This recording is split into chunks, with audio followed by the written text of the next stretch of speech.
सुनी सुनावतानी एगो सच्चा हम कहानी, सुन के भर आई रौरा अखिया में पानी। 12 ज्योतिर्लिंग में पावन देवघर स्थान हो, बस जहाँ भोले जे कर महिमा महान हो। झूठे जहाँ जाल ढारे सावन में जहान हो, लाखों कंवरिया आवस लेके दिल में अरमान हो।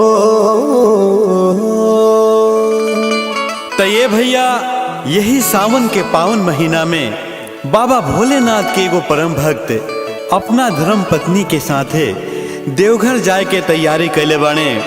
बाबा भोलेनाथ पर जल ढारे के आशीर्वाद के कामना लेके कांवर सजा के घर से अब निकले ही वाला रहले। तब तक से उनकर एक लौता बेटा जेकर उम्र मात्र 10 से 11 साल हुई, वो लड़का सुतल रहे जाग जाता। दोनों प्राणी सोचत रहले कि चुपे हमने के घर से निकल जाएगी, लड़का जानी ना नहीं तो परेशान करे लगी। बाकी किस्मत के कुछ औरे मंजूर रहे।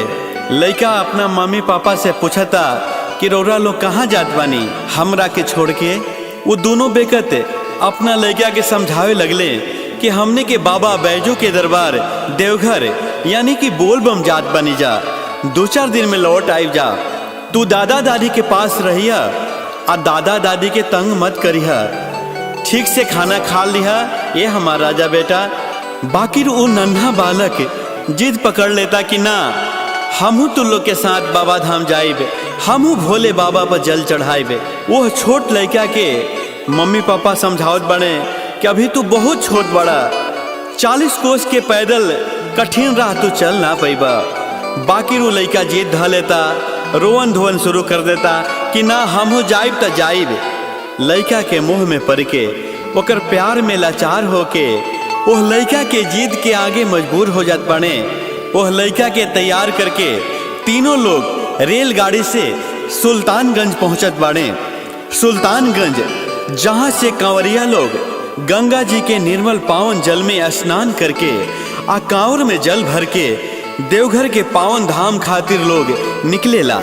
गंगा जी के पावन धारा में नहाए खातिर तीनों भक्त जब उतरले हैं, लड़का के घाट के तरफ छोड़ के जहाँ कम पानी रहे वो दोनों बेकत नहाए लगले।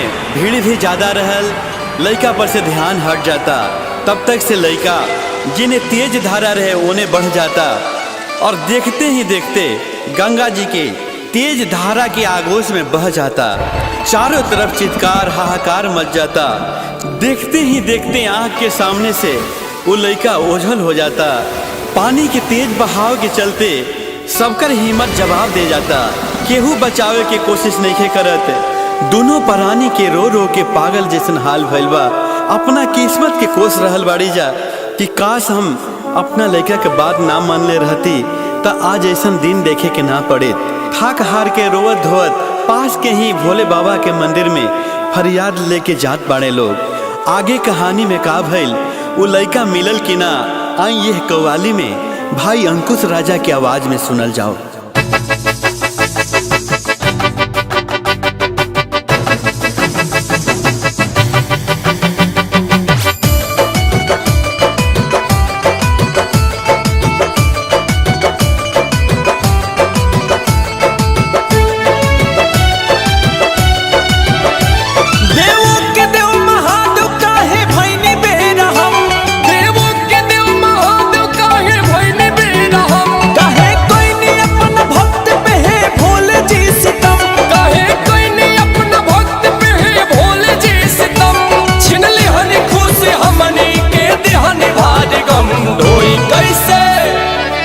कैसे बाबा रावर कांवर लुट गईल दुनिया दर पे रौरा के, लुट गईल दुनिया दर पे रौरा के। धारी जल कैसे आप रौरा पर लुट गईल दुनिया धाम रौरा के, लुट गईल दुनिया धाम रौरा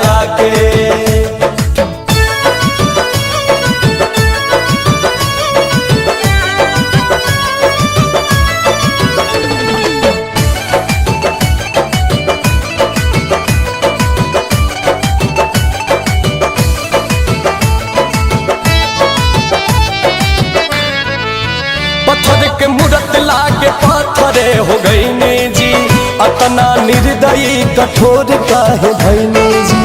अस लगा के हमनी धाम रौरायनी जी, लाल के छीन लिहनी काहे ना बचैनी जी। कहीं को बेटा रहे कैसे अब रहब जा, कौन मुँह लेके जाइब घरे का कहब जा। सतन खेरौरा में भरोसा कैसे करब जा, लाल के लौटा दिना तदर पे रौरा मरब जा। दोनों भक्त भोले बाबा से गुहार कर रहल बड़े कि बाबा हमने के भक्ति में का कमी रह गई रहे। चौकठ पे सर पटक पटक के तोड़ दे हबदम, चौकठ पे सर पटक पटक के तोड़ दे हबदम। कारी है भोलेनाथ अपना भक्त पे रहम, हमने के जान जाए कहीं खाई के कसम। धोई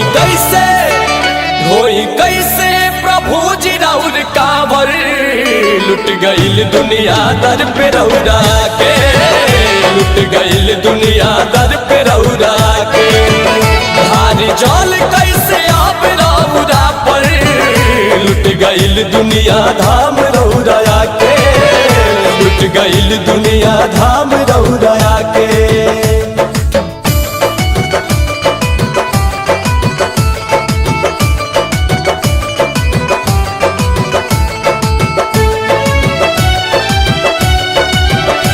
महिमा के राउर सोच अब के गाई, शक्ति पे सभे रौरा अंगुरी अब उठाई। सनबा झूठा आज माने हम गईनी जी, करके भरोसा झूठे दर्शन करे आईनी जी।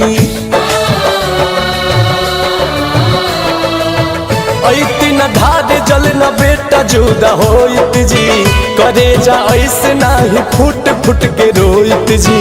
हई भगवान तो बेटा के हमारा लौटा दी, हे भोले बाबा चमत्कार आज देखा दी। हे बाबा आज रौरा चमत्कार देखावे के पड़ी, हमार लाल की रौरा लौटावे के पड़ी। हे बाबा जबले जी आप रौर गुण गाइब हम सदा, जबले जी आप रौर गुण गाइब हम सदा। ढिंढोरा पिटवाई दे हम सबके बता, दुखिया रे माई बाप हो जाए मेहरबा। देखा दी है भोलेनाथ पावर, लुट गईल दुनिया दर पे रौरा के, लुट गईल दुनिया दर पे रौरा के। हारी जल कैसे आप रौरा पर, लुट गईल दुनिया धाम रौरा के, लुट गईल दुनिया धाम रौरा के।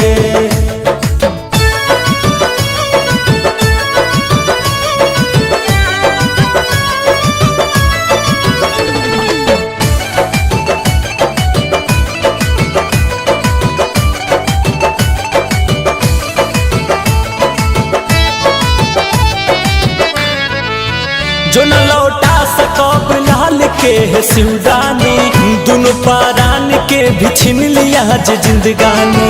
बिना मर्जी के रौरा पता नहीं हिलेला, दानी दयावान या सही जग नहीं कहेला। अस के डोर धीरे धीरे टूटल जाता जी, हई भगवान ई भरोसा उठल जाता जी। हरि हे भोले दानी भक्त के परेशानी, महिमा महान साबित कर दी ई कहानी। वो लड़का बहत बहत गंगा जी के दूसरा छोर पे निकल जाता।